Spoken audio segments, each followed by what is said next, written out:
ఇక్కడ 2-3 విషయాలు చెప్పారు. ఒకటి,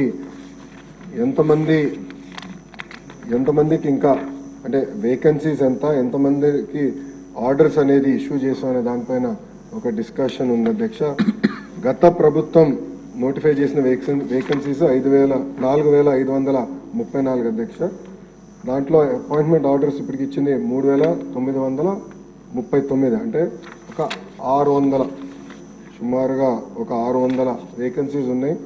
గౌరవ సభ్యులు ఇంకెక్కువ ఉన్నాయన్నారు అధ్యక్ష. ఆ వివరాలు నేను తీసుకుని దాన్ని ఎట్లా టేకప్ చేయాలో చేస్తా అధ్యక్ష. రెండోది వచ్చేగల పెద్దలు అన్నట్టు రిటైర్మెంట్ బెనిఫిట్స్ అనేది వాస్తవంగా ఎంటీఎస్కి ఉండదు, సో అది వర్తించదు అధ్యక్ష. ఇంకో పక్కన ఏంటంటే రిటైర్మెంట్ ఏజ్ వచ్చేగల ఎగ్జిస్టింగ్ ఎంటీఎస్ రూల్స్ అనేది 60 సంవత్సరాల ఉంది అధ్యక్ష.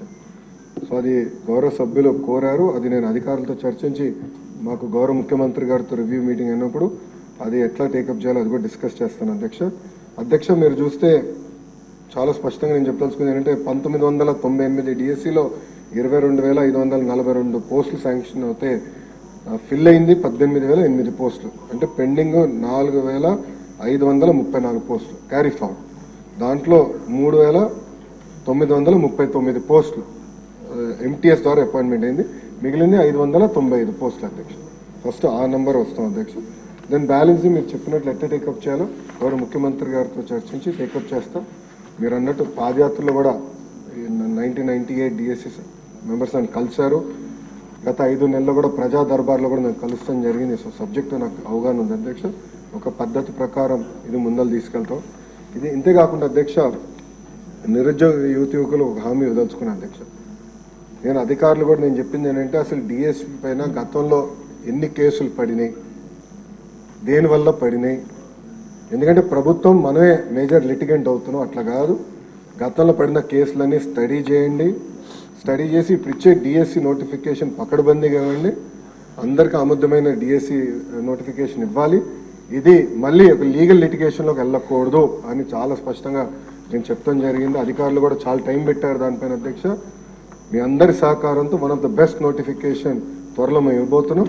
యుద్ధ ప్రాతిపదికంగా పెండింగ్ ఉపాధ్యాయ పోస్టులని కూడా వచ్చే సంవత్సరంలో మేము భర్తీ చేస్తాం. థ్యాంక్ యూ అధ్యక్ష. క్వశ్చన్ అవర్ ముగిసిందండి. ఈరోజు క్వశ్చన్ అవర్లో సభ్యులు బాగానే సహకరించారు. అయినప్పటికీ కూడా 7 క్వశ్చన్స్ అయ్యాయి, 2 hours అయింది. అయినప్పుడు సహకరించారని భావిస్తున్నాను. నేను మిమ్మల్ని కోరేది ఏంటంటే క్లుప్తంగా మాట్లాడితే ఇంకా క్వశ్చన్స్ మనం ఎక్కువగా తీసుకోవడం బాగుంటుంది. ఇప్పుడు అతిథిగా మాట్లాడారు విజయనగరం ఎమ్మెల్యే గారింత సూటిగా మాట్లాడారు, సింపుల్గా మాట్లాడారు, తక్కువ టైంలో మాట్లాడారు.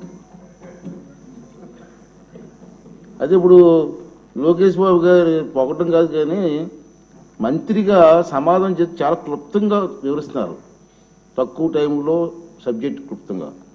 దీన్ని ఎమ్మెల్యేలు మంత్రులు అలవరుచుకోమని చెప్పి నేను రిక్వెస్ట్ చేస్తున్నాను, డిమాండ్ చేయలేదు, రిక్వెస్ట్ చేస్తున్నాను టైం కలిసి రావడం కోసం. ఇప్పుడు వచ్చిన అవర్ పూర్తయిందండి, 0 hour. నేను చెప్పాను, నేను మీటింగ్లో కూడా చెప్పి 0 hour కూడా మీరు ఉపయోగించుకోమని. కానీ నాకు వచ్చిన ఈ 3 పేర్లు వచ్చాయి. ముందు నేమ్స్ చదవాలని, వచ్చిన పేర్లు అప్లై చేసుకున్న వాళ్ళు మీకు అవకాశం ఇవ్వాల్సిన ధర్మం నాకు ఉంది. ప్లీజ్. ఇప్పుడు సింధూర్ రెడ్డి గారు